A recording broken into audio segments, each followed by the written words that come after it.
महिला आरक्षण पर रण। जी हां, राजधानी रायपुर में महिला आरक्षण को लेकर सियासत गर्मा गई है।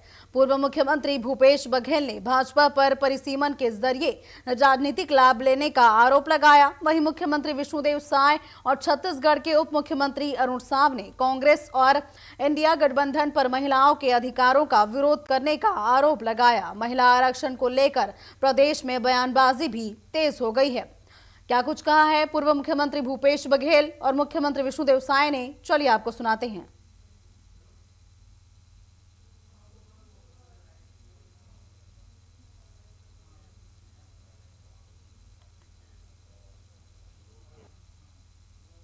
इस तरह से कांग्रेस, टीएमसी और पार्टी के लोग इस बड़ी बड़ी बातें पहले करते थे महिला आरक्षण की, लेकिन जब उसको अमलीजामा देने का अवसर आया तो मैदान छोड़ के भागे। इन्हें बल्कि इसका विरोध भी किए। तो इसको कभी हमारी माताएं सहन नहीं करेंगी। महिला बिल तो पहले से पारित हो गया 2023 में और सर्वसम्मति से पारित हुआ है। तो यदि उसे लागू करना है तो 543 जो सीट है उसमें लागू करने में तो कोई अड़चन है ही नहीं। उसे रोका किसने था? वो खड़गे साहब ने तो वो उसी समय कहा कि 2024 के चुनाव है वो इस बिल के आधार पर होना चाहिए, लेकिन अब वो परसीमन लाना चाहते थे जिससे छोटे राज्यों को भारी नुकसान होता है। और इस कारण से जो इंडिया गठबंधन है उसका विरोध उन्होंने किया कि आप लागू करिए, तो पुराने बिल को लागू कर दिए, कोई दिक्कत नहीं है। लेकिन आप परसीमन के आड़ में राजनीति करना चाहते हैं, अपना मतलब देश का नहीं बल्कि भाजपा का भला करने के लिए सब कर रहे थे। जिस प्रकार से कांग्रेस पार्टी, टीएमसी और अन्य विपक्षी दलों ने जो भूमिका महिला आरक्षण पर निभाया है, यह अत्यंत दुर्भाग्यजनक है। प्रारंभ से ही कांग्रेस पार्टी ये नहीं चाहती थी कि महिलाओं को आरक्षण मिले, महिलाओं का सशक्तिकरण हो। और आज जब नरेंद्र मोदी जी ने माताओं और बहनों के सशक्तिकरण के लिए राष्ट्र हित में ये बिल लेकर आए, तो जो रुख विपक्षी दलों का रहा है ये महिलाओं को अपमानित करने वाला है, महिलाओं को धोखा देने वाला है और ये देश के साथ भी धोखा है।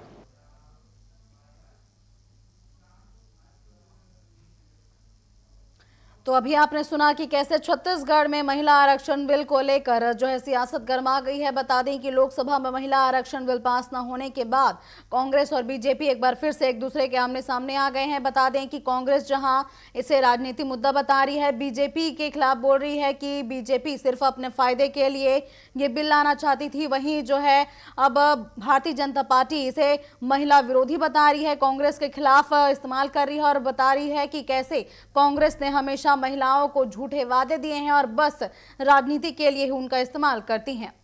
चलिए, ज्यादा जानकारी के लिए सीधा रुख करेंगे ब्यूरो चीफ कुलेश्वर पांडे का। कुलेश्वर, जैसा कि छत्तीसगढ़ में महिला आरक्षण पर रण देखा जा रहा है, कांग्रेस और बीजेपी लगातार एक दूसरे पर आरोप लगा रहे हैं। कांग्रेस का कहना है कि इससे बीजेपी का फायदा होगा। क्या वाकई में बीजेपी को इससे फायदा होने वाला है आने वाले समय में? देखिए, कुल मिलाकर महिला आरक्षण बिल जिस तरह से कल पास नहीं हुआ, इसको लेकर जो है सियासत जो है देश भर से छत्तीसगढ़ में भी देखने को मिल रही है। कुल मिलाकर देखो, बीजेपी जो है इसको साफ तौर पे ये बताने का प्रयास कर रही है कि कांग्रेस पार्टी जो है महिला आरक्षण की विरोधी है। लेकिन कांग्रेस का साफ तौर पे कहना है जब 2023 में बिल जब पास हो गया था तो आखिर उस समय लागू क्यों नहीं किया गया। कांग्रेस की आपत्ति जो है इस बिल से नहीं है, कांग्रेस की आपत्ति है परिसीमन से, क्योंकि निश्चित तौर पर परिसीमन होगा तो ऐसे जो छोटे राज्य है जहां पे 90-100 विधानसभा सीटें और राज्यसभा सीटें 20 से 21 है, निश्चित तौर पर उन राज्यों को इससे ज्यादा नुकसान होगा। इसको लेकर जो है कांग्रेस पार्टी लगातार वही बात कल राज्यसभा में भी कही, लोकसभा में भी की।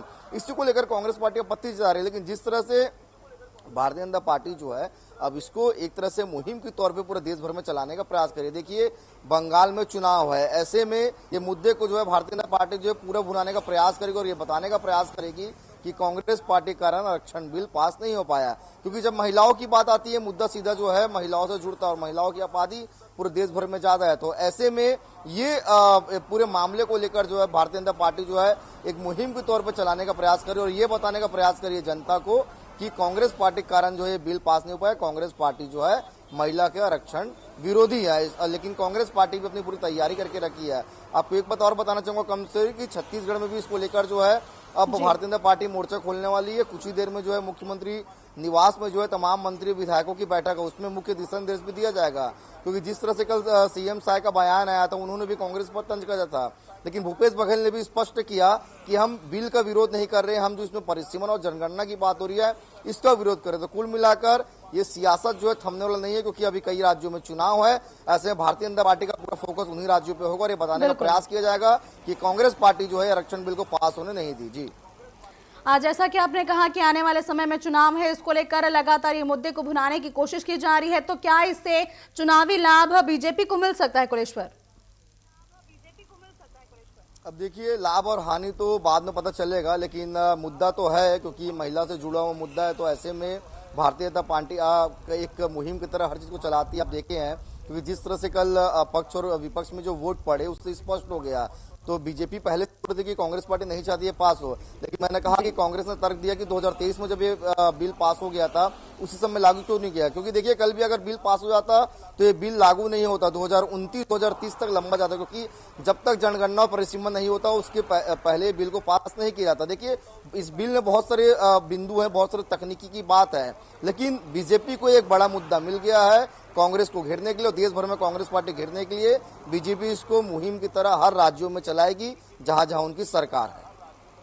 जी बिल्कुल, जो है बीजेपी इसको मुहिम की तरह चला रही है। हालांकि आने वाले समय में देखने वाली बात होगी कि इससे लाभ बीजेपी को होता है या फिर कांग्रेस को। फिलहाल तमाम जानकारियों के लिए आपका धन्यवाद। और ये थे हमारे ब्यूरो चीफ कुलेश्वर पांडे, जिन्होंने बताया कि बीजेपी लगातार इस मुद्दे को भुनाने में लगी हुई है। आने वाले समय में कई राज्यों में चुनाव है, उसको लेकर इसको एक मुहिम की तरह चलाने की कोशिश की जा रही है, ताकि ये बताया जा सके कि कांग्रेस कैसे महिला विरोधी कार्य करती है और महिलाओं को आगे बढ़ाने से रोक रही है।